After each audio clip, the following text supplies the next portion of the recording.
Unya diren dapita nag-iya ulit tag manok no kay ato man ni pagkaon aning naay nagtrabaho diri sa tuang patukod nga kamalig kamalig ragod kay putangan naman nato nagmanok ingon ana mo gina magpatukod og kamalig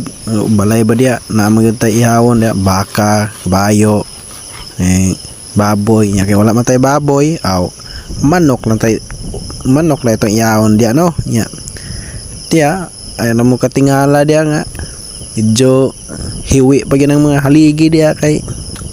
ila pa man ang brisan aron matarong ng barog anang haligi ana anha na matarong ang haligi anag mabrisan na tanan no nya kana day ang gamit ya kawayan na day na guod ba kahoy god perti man pagka mahala guros kahoy sana all mahal pero ikaw wa jud ka niya gimahal kana day nga kamalig tangkal na sa manok no magbuhi na lang tag manok ani